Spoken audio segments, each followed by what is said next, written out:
Hey guys, what's up? I didn't think I'd be back this fucking soon with another review. Honestly, it's been a very long time since I've encountered two movies back to back within 12 hours of each other, where I'm like, I have to review both of these. Um, so I've known about this particular film for a few months. It's a film I stumbled upon on IMDb. As soon as I read the plot, the title, saw what year and country it was from, I knew this was going to be something that I had to see. After spending so much time searching, I had kind of given up hope on getting it because there was no media, there was no release of it here in the U.S., at least as far as I could find. There was a Blu-ray release in the UK, but that was region locked, so I was screwed there. So I was very excited when I was scrolling through Amazon Prime streaming today, and I find it on Amazon Prime, and I'm just like, okay, I'm reviewing this. I'm talking about the Oily Maniac from 1976. This is a Hong Kong superhero revenge monster kung fu film from the 70s from Hong Kong. If you know anything about kind of weird supernatural kind of cult horror films from Hong Kong, specifically in the 70s and 80s, things got really fucking weird with their movies. Particularly stuff like The Witch with the Flying Head, which is a pretty good one, as well as Black Magic 1 and 2, which I find those to be fairly fun movies. So, as soon as I saw that there was a movie from the era that's like a weird kung fu revenge monster movie called The Oily Maniac, I knew I had to see it. This film is essentially about this young dude who, his uncle dies, and when I say his uncle dies, it's like his best friend since he was a kid.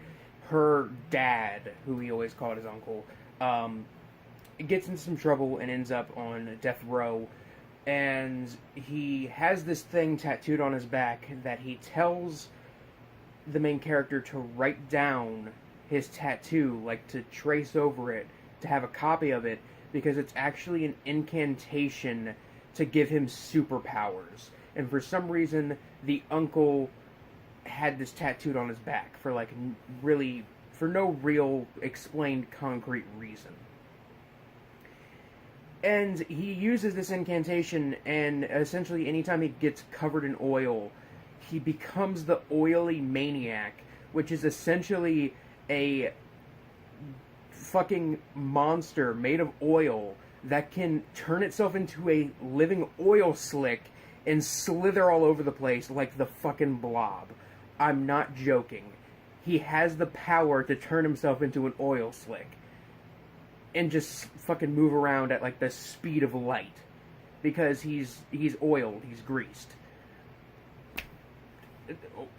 What else can I say about this movie? Like, do I need to say anything else? Can I turn off the camera now? Because this is one of those movies that you know based on what I've just said whether or not this is right up your alley. But I'll go ahead and give some more information and actually review the film. The acting is fairly decent. The writing is, again, fairly decent. And the characters are okay. Really, the only characters you care about are the uncle who's on death row, the main character whose name I can't remember for the life of me, and the girl he's in love with. Those are the three characters you really have to worry about. Other than that, it's just nothing. The main character who had polio when he was a kid, he's crippled. He can't walk, and he's also a defense attorney, which leads to him being involved in a case where a woman talks about how this guy raped her, and you see the flashback of the actual rape from the rapist perspective and from her perspective, and how different their perspectives are in this regard. And it has really nothing to do with the plot. I mean, not much to do with the plot, at least. And then they just kind of put it in the movie. This movie is surprisingly sexually explicit. I mean, it's no Salò, mind you, but it's got some pretty. It's got a decent amount of nudity. It's got a couple of rape scenes. Surprisingly, this movie was surprisingly exploitive, considering I expected it just to be kind of a fun, goofy, cheesy monster movie, which that it is, but there's some heavy elements to the film as well. What there is of like makeup and gore effects are well done. There's no real gore in the film, but the Oily Maniac himself, the costume's cheesy as hell, and it looks stupid as hell, and like there's oil flying everywhere in some scenes, and it is the most ridiculous shit some of the most ridiculous shit I've ever seen, and and I've seen a lot. But this movie is like, the entire time I was watching it, I had the biggest fucking, just like now, I had the biggest fucking shit-eating grin on my face, because I could not get over how much fun I was having just laughing at this movie. And not just laughing at it, but I really got into it. Like, I got into the story quite a bit. And I cared about the main character, and I thought it was really cool that he was finally getting the chance to walk again, and he was finally getting his chance to get revenge on the people who had harmed him and his family and his friends before. It's, it's kind of a satisfying revenge film at the same time.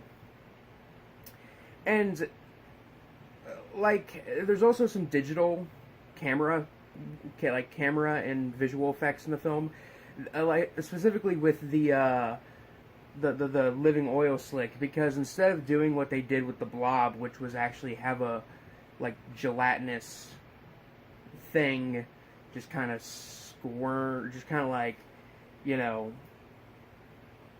roll its way across the ground, they decided to do a digital effect for it. And when I say digital, but not really, it's to do a kind of visual effect for it that I don't know how to describe it, but it's super cheesy. And just like with like stop motion animation being in like stop motion animation and claymation being layered over a film, it's one of those things that is so obviously fake and obvious and really unnatural looking that it's very charming. I would compare this movie almost to the bad monster movie Zat, which is like one of my favorite bad movies. But Zat is like this early 70s monster movie about a Nazi scientist who lives in Florida who wants to make fish people. So he becomes a fish man and tries to find a woman to turn into a fish woman so he could start his ultimate race of fish people.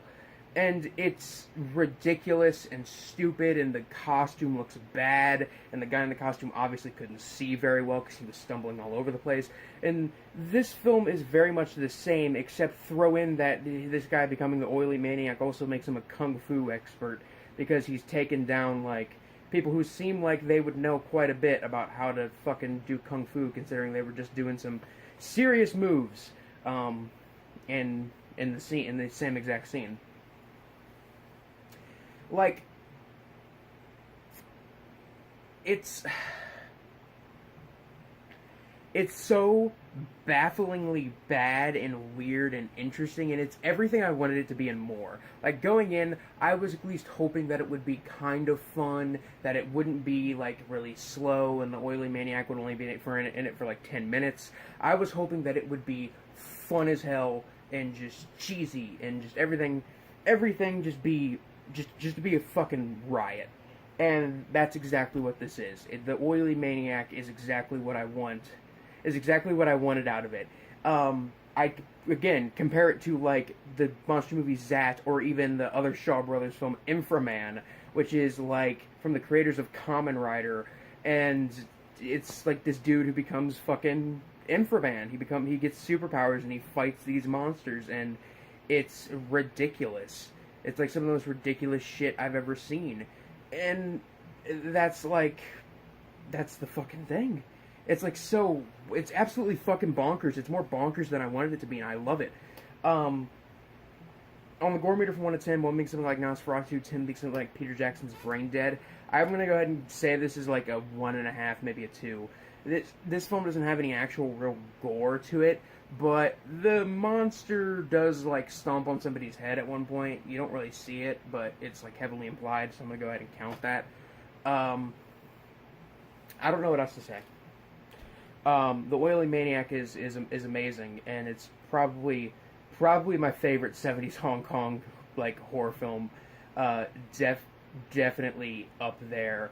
I don't know if it's my favorite Hong Kong horror film, because there are some others like Riccio that are like really ridiculous and fun as well. And then there's some of the more like some of the stuff they made in the '90s that was really really sleazy and fucked up. Stuff like Ebola Syndrome or Dr. Lamb, The Untold Story. You know, those ones are also really really good. But I just had to make a video about this movie because this movie is like everything that is great about like looking through the dumpster of cult films, because it's everything that you want a lot of movies to be, but they aren't. I'm gonna go ahead and give this one a 4 out of 5. I loved this. This was like this. Oh my. I don't like. This is one of those movies I can't. I'm mumbling and just saying the same shit over and over. I'm rambling. I'm just not making much sense because I am so giddy that I found this movie I've been looking for so long, and it wasn't even slightly disappointing. Anyway, guys, this is Biscuit Poo Horror Reviews signing off. Peace.